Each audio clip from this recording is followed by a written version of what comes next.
नमस्कार, स्वागत है आपका ग्रैंड न्यूज में। मैं हूं रंजना। आइए नजर डालते हैं आज की हेडलाइंस पर।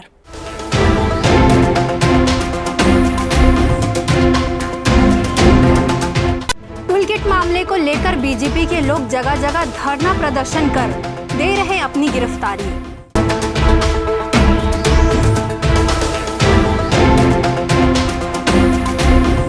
कोरोना काल में राष्ट्रीय पार्टी के नेता सामुदायिक स्वास्थ्य केंद्र के वेंटिलेटर को लेकर कर रहे श्रेय लेने की राजनीति।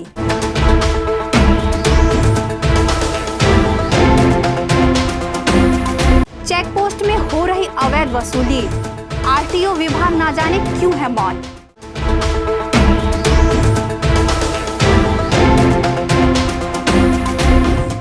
संस्कारधानी राजनांदगांव में भी टूलकिट मामले को लेकर बीजेपी कार्यकर्ताओं ने थानों में दी अपनी गिरफ्तारी।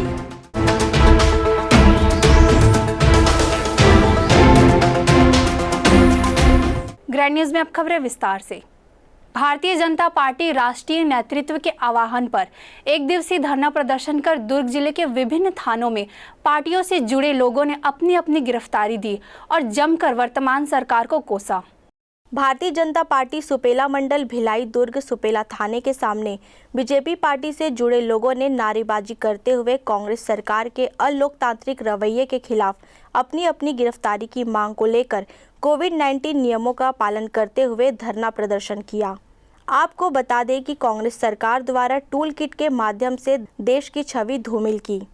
कांग्रेस के टूल किट उजागर होने से बौखलाकर भाजपा के राष्ट्रीय उपाध्यक्ष पूर्व मुख्यमंत्री डॉक्टर रमन सिंह सहित अन्य भाजपा नेताओं पर एफआईआर दर्ज करवाया गया, जिसके विरोध में एक दिवसीय धरना प्रदर्शन भिलाई सुपेला थाने के सामने किया गया। इसी तरह दुर्ग में भी भारतीय जनता पार्टी से जुड़े लोगों ने अपना विरोध प्रकट करते हुए हाथों में नारे लिखी तख्ती लेकर जमकर नारेबाजी की और कांग्रेस सरकार को जमकर कोसा। और वहीं दुर्ग और भिलाई के भारतीय जनता पार्टी से जुड़े लोगों ने अपनी गिरफ्तारी जिले के विभिन्न थानों में दी। किस तरह से इस समस्या को निदान करने के लिए सारी जो उपलब्ध हो पा रही है सुविधा उपलब्ध करा रहे हैं, उसके बावजूद भी इन लोगों ने ओछी राजनीति वैक्सीन को लेकर के मैं आपको बताना चाहता हूं कि प्रदेश सरकार के स्वास्थ्य मंत्री ने जिस तरह से वैक्सीन को पहले तो बोले कि ये जो बीजेपी का वैक्सीन है और उसके बाद आज वैक्सीन को लेकर के कटोरे लेके खड़े हुए हैं। इन्होंने अपना बोला कि हम मुफ्त में वैक्सीन लगाएंगे और आज बोलते हैं कि केंद्र के द्वारा ये वैक्सीन हमको प्राप्त हो। और मैं आपको बताऊं कि कोविड-19 जो है फैलाने का जो है ये कोरोना फैलाने का काम जो है यहाँ के सीएम भूपेश बघेल ने किया है। मैं चैलेंज के साथ कहता हूँ कि जब स्टार्टिंग में मार्च में होली के पहले इन्होंने जो IPL यहाँ पे मैच कराया, 40,000 लोग उस स्टेडियम में शामिल हुए थे और अधिकतर महाराष्ट्र के लोग आए हुए थे। उस समय महाराष्ट्र में पिक टाइम चल रहा था और उस मैच के बाद जो छत्तीसगढ़ का हाल हुआ है वो आप सब जानते हैं कि यहाँ पर जो है कांग्रेस सरकार है और एक कांग्रेस सरकार की नीति ऐसी रही है कि भाड़ में जाए जनता, हमारा काम अपना हम करेंगे। राष्ट्रीय कांग्रेस अनुसंधान केंद्र से जो लेटर जारी हुई है टूल किट का, जिसका उजागर भारतीय जनता पार्टी के राष्ट्रीय अध्यक्ष आदरणीय नड्डा जी ने जिसको जो है उजागर किया और हमारे राष्ट्रीय प्रवक्ता आदरणीय जो है संदीप पात्रा जी ने उसको जो है प्रेस कॉन्फ्रेंस के माध्यम से बताया, जिसका समर्थन डॉक्टर रमन सिंह जी ने किया। जो टूल किट उसमें कांग्रेस ने भारत के जो बदनाम करने का जो षड्यंत्र जो रचा है वह टूल किट जो है टूल किट के माध्यम से देश की सरकार को और देश की छवि को धूमिल करने का जो उसमें आदेश कांग्रेस पार्टी के द्वारा किया गया है, उसके विरोध में भारतीय जनता पार्टी पूरे देश में विरोध प्रदर्शन कर रही है। और यह जो षड्यंत्र जो है देश को बदनाम करने का जो राष्ट्रीय और अंतर्राष्ट्रीय लेवल में इनकी जो षड्यंत्र को उजागर करने का काम भारतीय जनता पार्टी इस धरना प्रदर्शन के माध्यम से कर रही है। पूरा देश में और देश के साथ साथ प्रदेश में हम सभी भारतीय जनता पार्टी के कार्यकर्ता आज थाना में एक दिवसीय धरना देकर के हम गिरफ्तारी दे रहे हैं। Bureau report grand news. Balod जिले के सामुदायिक स्वास्थ्य केंद्र में 2 वेंटिलेटर की सौगात मिलने के बाद भाजपा कांग्रेस दोनों ही राष्ट्रीय पार्टी के नेता राजनीति का श्रेय लेने एक दूसरे पर जमकर बयानबाजी कर रहे हैं। कोरोना वायरस के चलते प्रदेश ही नहीं बल्कि देश में भी स्वास्थ्य सेवा चरमराई हुई है, जिसे केंद्र व राज्य सरकार के साथ प्रशासन हर संभव बेहतर करने का प्रयास कर रहे हैं। ऐसे में शहर के साथ ग्रामीण अंचल के सामुदायिक स्वास्थ्य केंद्र में वेंटिलेटर लगाए जा रहे हैं ताकि ज़रूरत पड़ने पर मरीजों को तत्काल वेंटिलेटर की सुविधा उपलब्ध हो सके। इसी के तहत जिले के देवरी सामुदायिक स्वास्थ्य केंद्र में 2 वेंटिलेटर भेजा गया, जिसके मिलते ही कांग्रेस व भाजपा दोनों ही राष्ट्रीय पार्टी के नेता शेयर लेने की होड़ में अपनी राजनीति रोटी सेकने में लगे हैं।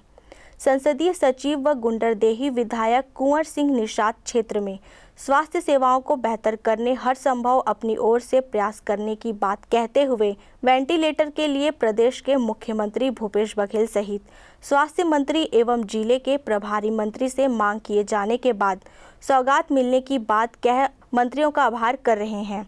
तो वहीं गुंडरदेही के पूर्व विधायक व भाजपा नेता राजेंद्र कुमार राय राष्ट्रीय योजना के तहत पूर्व मुख्यमंत्री रमन सिंह व सांसदों के माध्यम से प्रधानमंत्री व केंद्रीय स्वास्थ्य मंत्री को पत्र लिखे जाने के बाद वेंटिलेटर मिलने की बात कुंवर सिंह निषाद पर श्रेय लेने की राजनीति करने का आरोप लगा रहे हैं।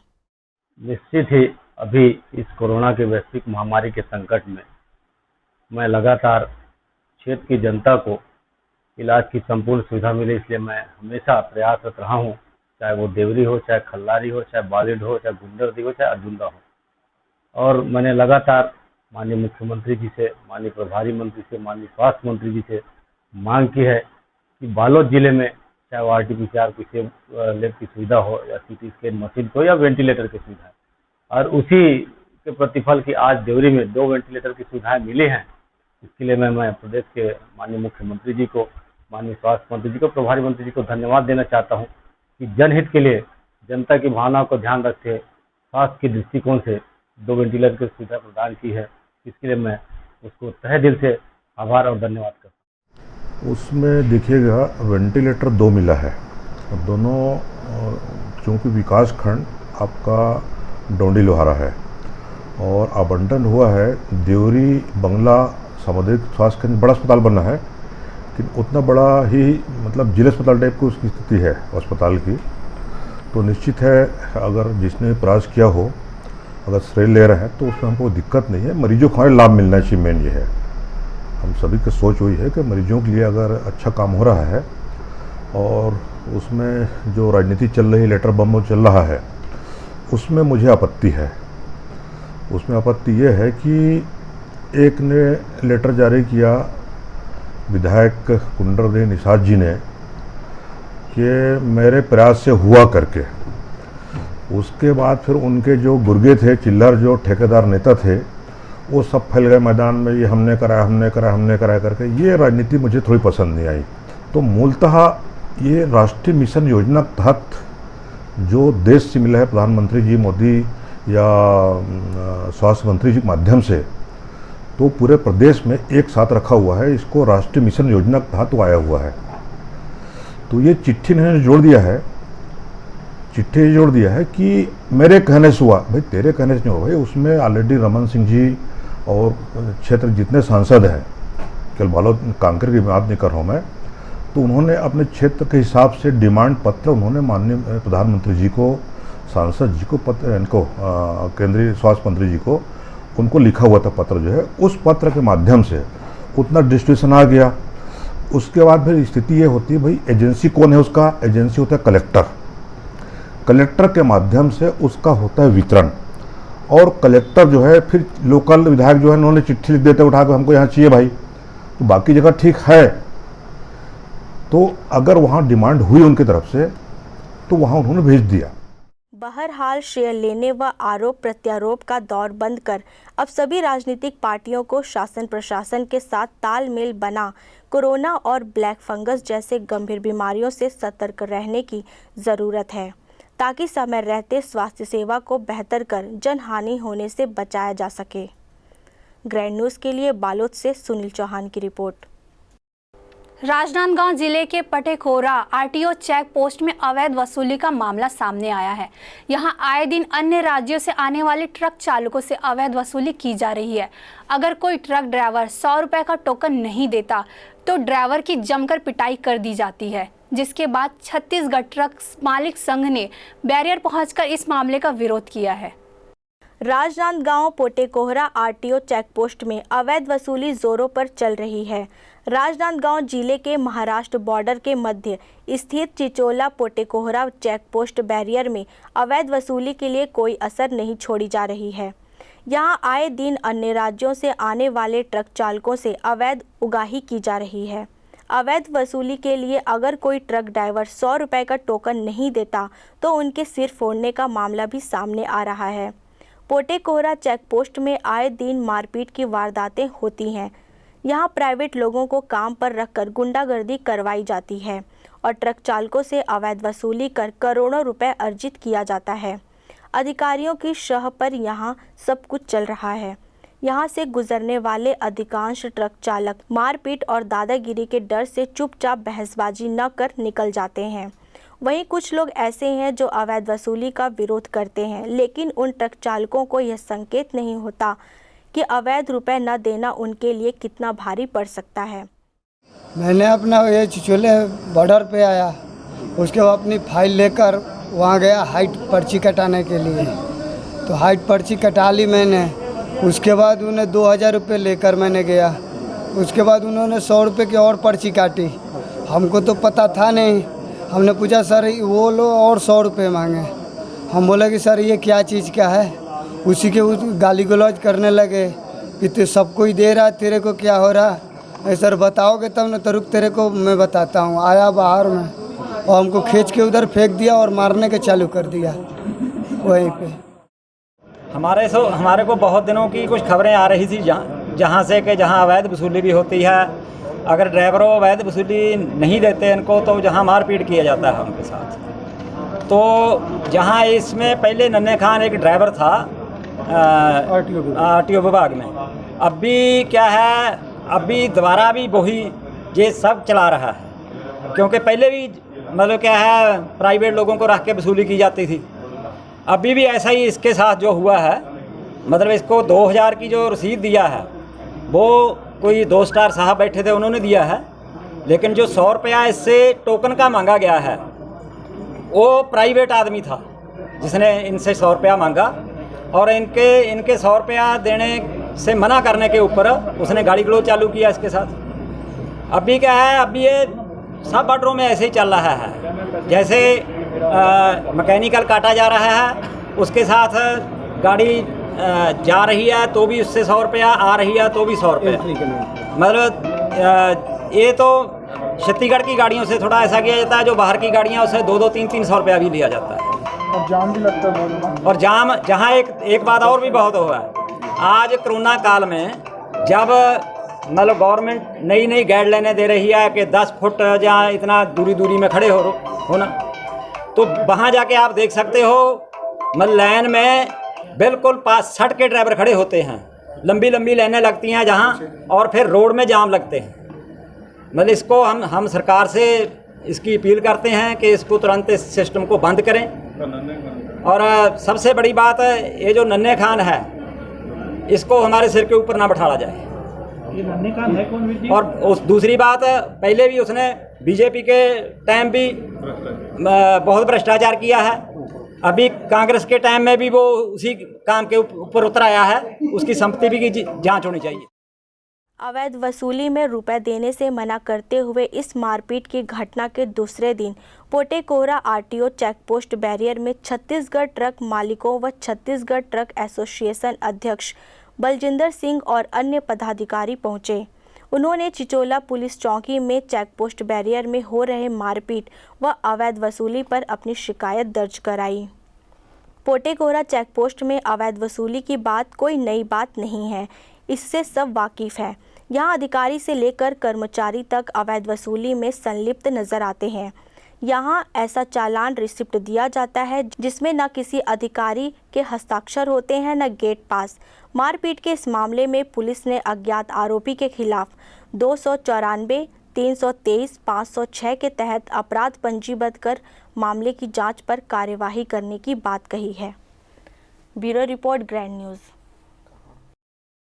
टूल किट मुद्दे को लेकर भारतीय जनता पार्टी के कार्यकर्ताओं ने राजनांदगांव जिले के थानों का घेराव किया और अपनी गिरफ्तारी दी। प्रदेश भारतीय जनता पार्टी के आह्वान पर टूल किट के मुद्दे को लेकर भारतीय जनता पार्टी के सभी कार्यकर्ता राजनांदगांव जिले के सभी थानों का घेराव करने और अपनी गिरफ्तारी देने पहुंचे। राजनांदगांव शहर कोतवाली थाने में पूर्व सांसद अभिषेक सिंह भी 5 लोगों के साथ पहुंचकर थाना परिसर का घेराव किया और परिसर में ही बैठकर अपनी गिरफ्तारी दी। इसी दौरान पूर्व सांसद अभिषेक सिंह ने कहा कि बीते दिनों जिस तरीके से टूल किट के मामले पर छत्तीसगढ़ सरकार ने कांग्रेस के इशारे पर प्रदेश के पूर्व मुख्यमंत्री एवं भारतीय जनता पार्टी के राष्ट्रीय उपाध्यक्ष डॉक्टर रमन सिंह और भारतीय जनता पार्टी के राष्ट्रीय प्रवक्ता संबित पात्रा पर बिना किसी जांच के एफआईआर किया है, इससे यह साबित होता है कि यह बदलापुर की राजनीति की जा रही है। सच की बात को दबाने की राजनीति की जा रही है। पूर्व सांसद अभिषेक सिंह ने कहा कि कांग्रेस ने अपने टूल किट में देश के प्रधानमंत्री नरेंद्र मोदी को बदनाम करने की साजिश रची है। बीते दिनों जिस तरीके से टूल किट के मामले पर छत्तीसगढ़ सरकार ने कांग्रेस के इशारे पर प्रदेश के पूर्व मुख्यमंत्री और भारतीय जनता पार्टी के राष्ट्रीय उपाध्यक्ष डॉक्टर रमन सिंह जी, भारतीय जनता पार्टी के राष्ट्रीय नेता संबित पात्रा जी के खिलाफ बिना कोई जांच किए एफआईआर और एफआईआर में ऐसी धाराओं के साथ उस एफआईआर को किया है जिससे साफ प्रतीत होता है कि ये बदलापुर की राजनीति, सत्य की आवाज़ को दबाने की राजनीति, कांग्रेस की एक घृणित राजनीति लोगों के सामने ना आ पाए, इस उद्देश्य से की गई है। लेकिन ये दांव कांग्रेस पार्टी पर, कांग्रेस की इस प्रदेश सरकार पर उल्टा पड़ा है। आज तो मैं धन्यवाद देता हूं, यदि कांग्रेस की सरकार ये एफआईआर नहीं करती तो शायद छत्तीसगढ़ की आम जनता को ये समझ में ही नहीं आता या उनके तक ये जानकारी ही नहीं मिलती कि वास्तव में कांग्रेस का ये टूल किट क्या है और इसमें क्या बातें लिखी हुई हैं। आप सबको जानकर आश्चर्य होगा और हम सबको जानकर देखिए राजनीति में सभी दल अपनी अपनी नीतियों और विचारों को लेकर काम करते हैं, लेकिन सबका उद्देश्य होता है कि देश को लेकर एक रहना, देश के सम्मान की बात को लेकर एक रहना और आगे बढ़ना। दुर्भाग्य की बात है कि कोरोना के इस अवसर पर कांग्रेस का टूल किट, जो उनकी एक राजनीतिक सोच का गुप्त दस्तावेज होता है, उनकी राजनीतिक रणनीति का एक दस्तावेज होता है, उनमें कांग्रेस इन बातों का उल्लेख करती है कि कैसे प्रधानमंत्री जी को देश के सामने और अंतर्राष्ट्रीय जगत के सामने बदनाम किया जा सकता है।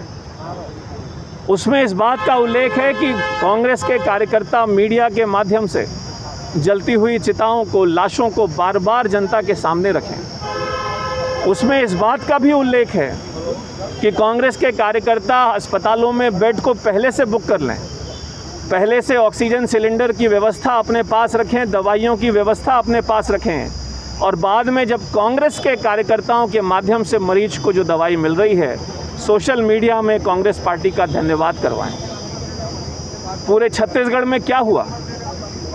अस्पताल में डॉक्टर्स के पास दवाई नहीं थी, दवाई दुकानों में, मेडिकल स्टोर्स में दवाई नहीं थी, ऑक्सीजन के सिलेंडर ख़त्म होते जा रहे थे, लेकिन कांग्रेस के नेताओं के, कांग्रेस के कार्यकर्ताओं के घर में दवाइयाँ भरी हुई थी। लोग बिना दवाई के मर रहे थे, लेकिन जो कांग्रेस के नेता के दरवाजे पर जाएगा उसी को दवाई देने का फैसला कांग्रेस के नेताओं ने एक ओछी राजनीति के तहत लिया।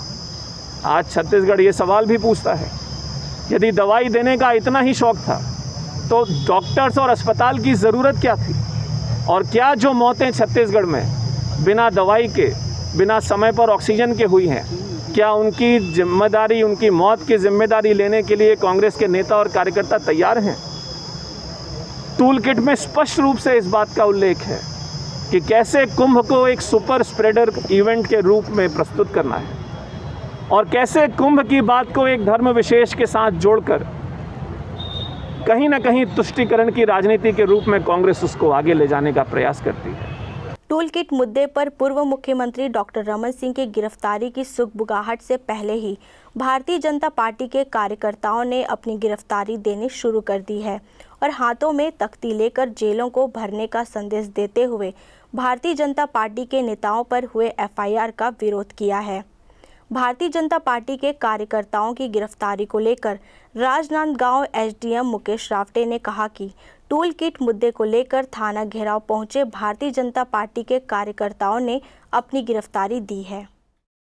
जो कि राज्य स्तर पे भारतीय जनता पार्टी द्वारा गिरफ्तारी के संबंध में आंदोलन चलाया गया है, तो जिस संबंध में थाने पर किया गया था, जिस संबंध में उन्होंने औपचारिक अपनी गिरफ्तारी भी किया है। टूल किट मुद्दे पर घमासान मचा हुआ है। कांग्रेस टूल किट बनाने को लेकर भाजपा पर आरोप लगा रही है, तो वहीं भारतीय जनता पार्टी कांग्रेस पर टूल किट बनाकर देश को बदनाम करने का आरोप मढ़ रही है। दोनों राजनीतिक पार्टी के आंदोलन से भीषण गर्मी के बीच सियासी पारा गरमाया हुआ है। Bureau report, grand news. वक्त है एक छोटे से ब्रेक का, बने रहिए ग्रैंड न्यूज़ के साथ।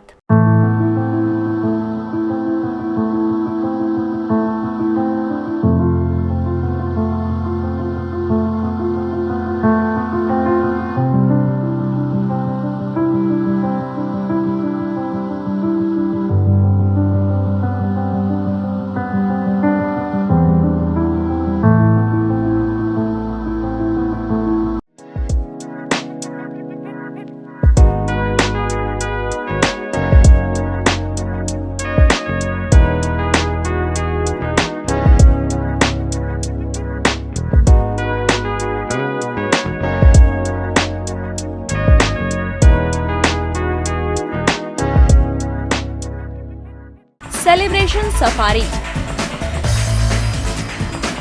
बारनावा पारा वाइल्ड लाइफ सेंचुरी में स्थित खूबसूरत cottage and rooms, Bastar art से सुसज्जित शानदार कॉटेज, सर्व सुविधा युक्त रूम्स, बाथटब युक्त बाथरूम, स्विमिंग पूल, बच्चों के खेलने के लिए पार्क, खान पान की व्यवस्था, प्रोफेशनल सर्विस, सेंचुरी घुमाने के लिए वाहन की व्यवस्था। सेलिब्रेशन सफारी बारनावा पारा। For booking and more details contact 942255070202। मैं जब अपने बालों को कोम करती थी तो मेरे काफ़ी ज़्यादा बाल कोम्बिंग से टूट जाते थे और सीजनल चेंजेस की वजह से डैंड्रफ भी होता था। फैमिली में भी कुछ लोगों को ये प्रॉब्लम थी। तब मुझे मेरी फ्रेंड ने वास्तु गुरुजी हेयर ऑयल सजेस्ट किया, जिसके सिर्फ 2 यूजेस बाद ही मुझे ऐसा लगा जैसे मेरी स्कैल्प क्लीन महसूस हो रही है और सिर्फ 4 वॉशेस बाद ही मेरी हेयर फॉल और डैंड्रफ की प्रॉब्लम ऑलमोस्ट जड़ से खत्म हो गई। और इस ऑयल की सबसे अच्छी बात यह है कि ये होममेड है और उससे भी अच्छी बात यह है कि ये वर्क करता है।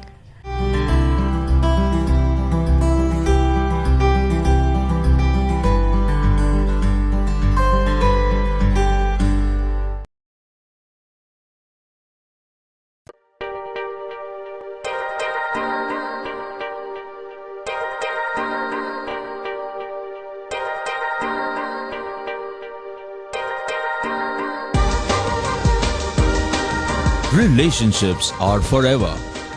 Out of all loved ones, your children are most precious.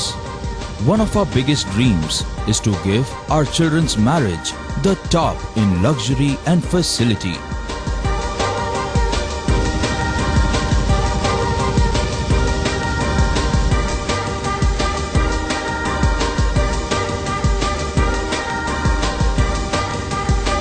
In today's busy life, you cannot afford to take time out for everything to be perfect for your marriage. And you cannot compromise on quality of service for your guests. Our customized marriage packages are made just according to your wish. This presentation will acquaint you with the different luxury packed marriage packages available. This package has an elaborate menu with 60 mouth-watering items. Bharat Swagat including welcome drink, snacks and sweets, a breathtakingly decorated welcome gate and the arena decorated with flowers. To give you the best colors in view, we organize special light effects for all areas. We take care of decorating the groom's car to its best attire and exclusive DJ beats for extreme fun and valet parking to make your guests feel like an emperor. Our exclusive add-ons. give you unlimited freedom to customize your ceremony to its best. Break के बाद आपका स्वागत है। Corona की तीसरी लहर की संभावनाओं के बीच प्रदेश कांग्रेस कमेटी के महामंत्री शाहिद के प्रयासों से सोमी क्षेत्र में निर्मित संस्कार धानी कोविड सेंटर में 5 वेंटिलेटर और 60 सेंट्रल ऑक्सीजन युक्त बेड वाले 2 बिस्तर का वर्चुअल माध्यम से राजनांदगांव प्रभारी मंत्री मोहम्मद अकबर ने लोकार्पण किया। कोरोना के दूसरी लहर में मची अफरा तफरी और त्रासदी को देखने के बाद तीसरी लहर के सुगबुगाहट से शासन प्रशासन ने स्वास्थ्य मंत्री बढ़ाने का कार्य शुरू कर दिया है। वहीं राजनांदगांव जिले के ग्राम सोमनी व प्रदेश कांग्रेस कमेटी के महामंत्री शाहिद भाई की पहल से 5 वेंटिलेटर सहित 100 ऑक्सीजन युक्त व 100 सामान्य बेड की सुविधा वाली संस्कार धानी कोविड ट्रीटमेंट सेंटर का निर्माण किया गया है, जिसका आज वर्चुअल लोकार्पण राजनांदगांव जिले के प्रभारी मंत्री मोहम्मद अकबर ने किया। इस दौरान उन्होंने शाहिद भाई से कोविड ट्रीटमेंट सेंटर की व्यवस्थाओं को लेकर चर्चा की। संस्कार धानी कोविड सेंटर के संचालक शाहिद भाई ने कहा कि जिला प्रशासन की सतत मॉनिटरिंग और क्षेत्रीय जनप्रतिनिधियों उद्योगपतियों के सहयोग से कोरोना की दूसरी लहर में कोविड केयर सेंटर स्थापित किया गया था, जहां से सैकड़ों मरीज स्वस्थ होकर अपने घर वापस लौटे हैं। अब कोरोना की तीसरी लहर की संभावना को देखते हुए कोविड केयर सेंटर को ट्रीटमेंट सेंटर में तब्दील कर यहां वेंटिलेटर सहित ऑक्सीजन युक्त बेड की संख्या बढ़ाई गई है। कोविड ट्रीटमेंट सेंटर को आज माननीय प्रभारी मंत्री मोहम्मद अकबर जी ने यहाँ उद्घाटन किया, विधिवत उद्घाटन किया है। यहाँ 60 बेड का ऑक्सीजन का पाइपलाइन उनके सहयोग से, माननीय स्वास्थ्य मंत्री जी के सहयोग से यहाँ पे लगा हुआ है और 5 वेंटिलेटर की व्यवस्था जिला प्रशासन की ओर से माननीय कलेक्टर महोदय ने किया है। हम लोग यहाँ पर पिछले 1.5 महीने से संस्कार धानी कोविड सेंटर को चला रहे हैं, तो हम करीब 100 के आसपास के मरीज़ यहाँ से स्वस्थ होकर यहाँ निकले हैं। इसमें महेश्वरी पंचायत के पवन डागा जी, संजय लड्डा जी और चैम्बर ऑफ कॉमर्स जो है वो भोजन की व्यवस्था कर रहे थे और निश्चित रूप से बहुत अच्छा व्यवस्था हमारे साथियों ने, भागवत साहू हैं, तुलदास साहू जी हैं, टिंकू साहू हैं, देशमुख जी हैं, ये सब मिल के यहाँ पर किए हैं। और आज ये राजनांदगांव के लिए, इस क्षेत्र के लिए एक इतिहास बना है कि यहाँ पर 100 बेड ऑक्सीजन का कंप्लीट हो गया है और 100 बेड सामान्य का रहेगा। इसके लिए माननीय प्रदेश के हमारे मुख्यमंत्री भूपेश बघेल जी को धन्यवाद देता हूँ, स्वास्थ्य मंत्री माननीय टी.एस. सिंहदेव जी को धन्यवाद देता हूँ, माननीय प्रभारी मंत्री मोहम्मद अकबर जी को धन्यवाद देता हूँ, जिला प्रशासन के हमारे सभी कलेक्टर साहब और सभी अधिकारी कर्मचारियों को धन्यवाद देता हूँ कि इस क्षेत्र के लिए, इस ज़िले के लिए निश्चित रूप से जो आने वाले समय में 3rd वेव जो हमारा कोरोना की जो संभावना व्यक्त की जा रही है, उसमें ये एक राजनांदगांव ज़िले के लिए बहुत बड़ी भूमिका निभाने के लिए ये एक सशक्त माध्यम होगा। कोरोना के दूसरे दौर की भीषण त्रासदी से राजनांदगांव जिला भी अछूता नहीं था। आम नागरिकों को इलाज देने की असुविधा को देखते हुए सोमनी मॉडल कॉलेज को संस्कार धानी कोविड सेंटर के रूप में प्रारंभ किया था। अब कोरोना की तीसरी लहर की संभावना से यहां स्वास्थ्य सुविधा का विस्तार किया गया है।